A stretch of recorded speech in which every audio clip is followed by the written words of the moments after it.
Really, I was just about a year into my term as mayor when this started. And we were doing so much. We were seeing so much momentum. Columbia was really sort of at a point where, we were seeing some progress and momentum unlike any other time in our history. We were going to Nashville, a meeting with the governor and other fellow mayors, and people would look and say, "What is going on in Columbia? Y'all really have a lot happening." And so people were starting to take notice. And then just all of a sudden, out of the blue, late February, early March hits, and next thing you know, the world is really turned upside its head.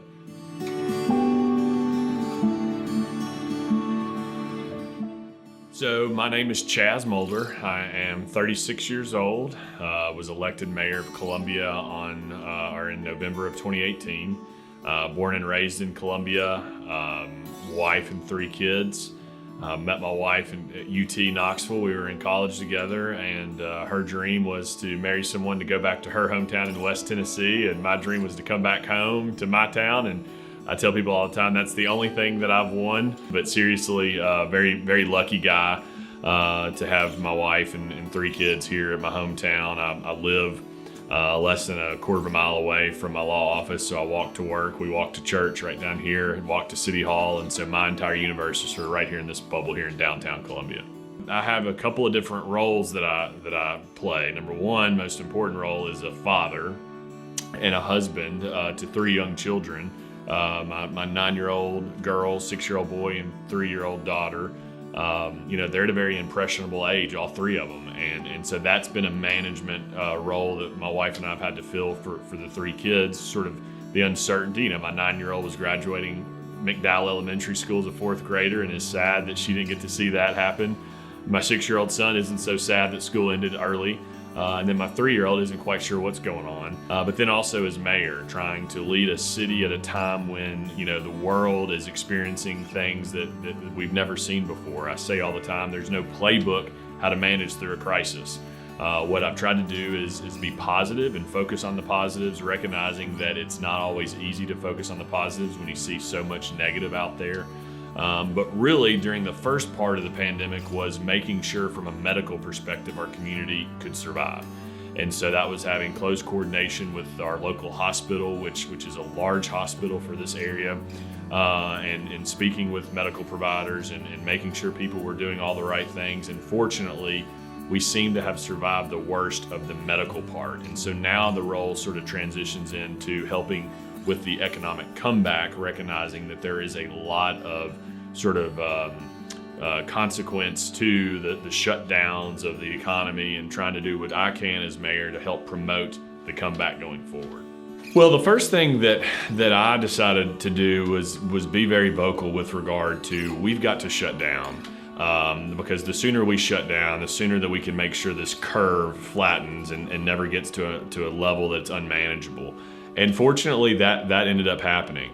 With regard to the governor, I was very vocal that he needed to act and act quickly, and in some cases even a little bit critical. However, I think the governor ultimately came around and did the things that were necessary to be done. And, I say all the time in politics, I'm never going to be critical of someone who I'm not also willing to praise. And, Governor Lee has done a lot of good things. And there were just a couple times in the middle of it that I felt like he could have done a little bit more. And ultimately we got to that point, and ultimately the reopening in phases has gone well. And so at the beginning, what I realized is that people want leadership and they want clarity. And they want people that are not scared to speak up and speak out, even when it might not be the most popular thing. Keep in mind, we had a governor who's very popular, was just elected the same day as me, and was riding high in terms of approval.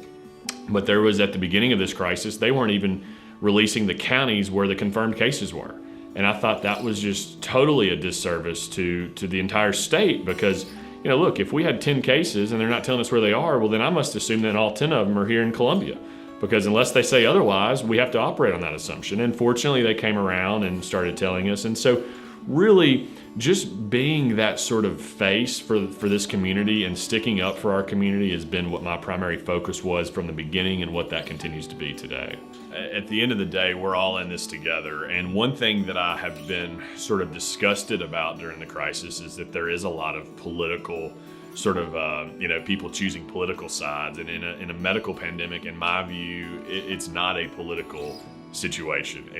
And I think that's maybe a little bit of a difference from me and my generation and some of those who are a little bit older than me is I don't see everything through a political prism. I don't see the governor being in a certain political party and me having to worry about criticizing him because of his political party.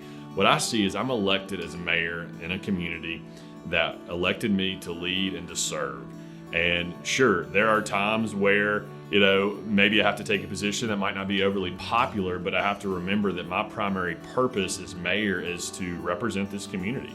And when there were things being done that I felt like this community deserved better, I'm going to call that out, whether or not it's the governor or whether or not it's, a county commissioner or whether or not it's a city council member. I think that's my job.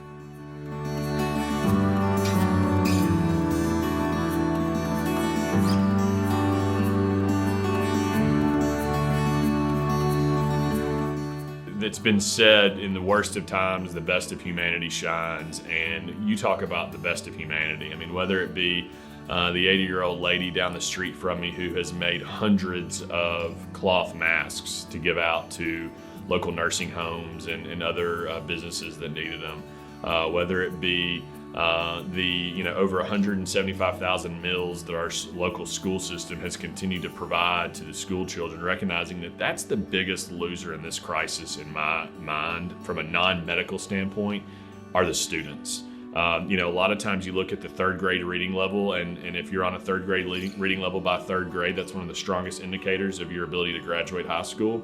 And think about the number of third graders that have just totally got a quarter of their year wiped out. And so that's where my primary focus is going to turn after this, is to make sure that the local students are being cared for. But it's easy to forget that some of our students don't even have meals when they go home, when they're not in school. Part of the problem that those in elected office are still struggling with is that it's difficult to say what things will look like 6 months from now, because we just don't know. I mean, from a medical perspective, the numbers in Tennessee are looking better than they were 4 to 6 weeks ago.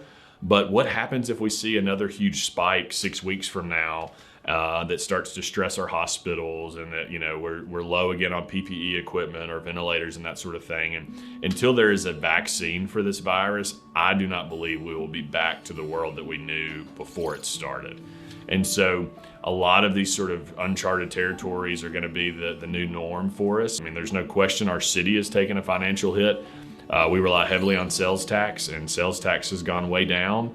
And so there are going to be some services that we wanted to provide that maybe we're going to have to take another look at. And that's going to be a challenge because everybody wants to see the continued momentum. It's just going to be a little bit tougher as a result of this pandemic than it would have been otherwise. What we have tried to do is to keep the best interest of the community at heart. And even though there may be others that don't agree with decisions that we've made, or decisions that the governor's made, or decisions that the president has made, I do firmly believe that all of those decisions have been for what's best for our community, for our state, and our country, even if times that we don't agree. I mean, there's been some things that the governor's done I didn't agree with, but I never questioned his duty or his patriotism to the state of Tennessee.